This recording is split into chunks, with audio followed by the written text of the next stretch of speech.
Welcome to this week's leadership video. This week I was watching the news with my wife, and we had a national news program on, and they were talking about the Ebola situation. One of the things that they were planning on doing there, and one of the things that they were showing, was how the people who work with Ebola patients put on the gowns and the equipment and the protective gear.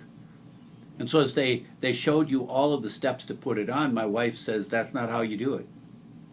I'm going, kind of, these are sort of the people. She goes, no, we've already had training on it. We've had in-service. If you do that, the disease could easily spread, she explained to me. She said, so you need to be more careful when you do this, and you have to have that going on. And what was interesting to me is here is a medical professional, and she's getting training. I said, where did you get the training? She says, oh, we've already had an in-service, and we had an online service that we all had to go through.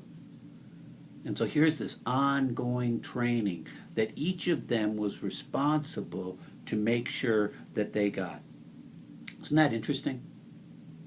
One does not have to be in my office long before they recognize that I love baseball.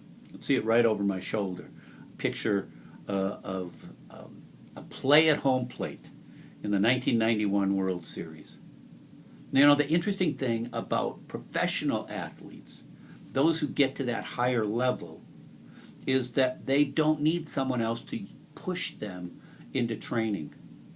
Professional athletes train. I've known a few, and their rigorous training in the off season frequently is much more substantial than the training that they have when they go back with the team.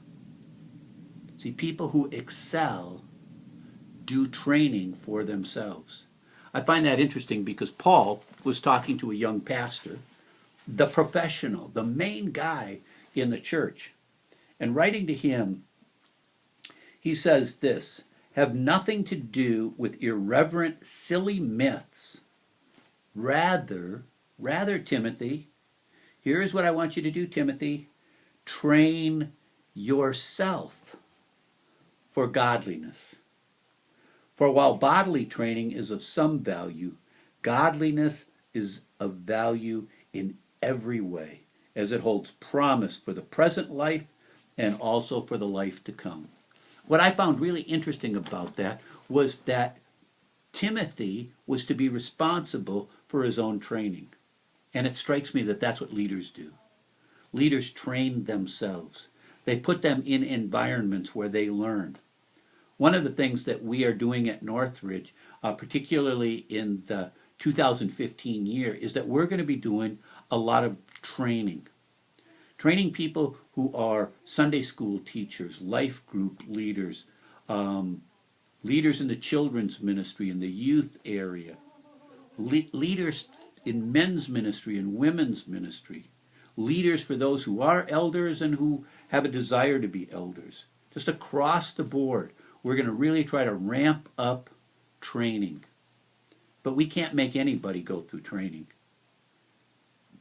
It is each leader says, I want to train myself up.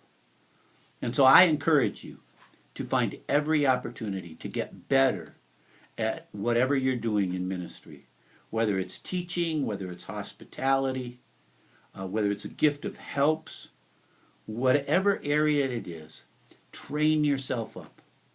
And particularly, as Paul tells Timothy, in the area of godliness. Each of us is responsible to be godly. So leaders, I encourage you in this area. Train yourself up in the area of godliness. Hey, I will see you next week. I think you may be getting this one from Minnesota. I'll see you later.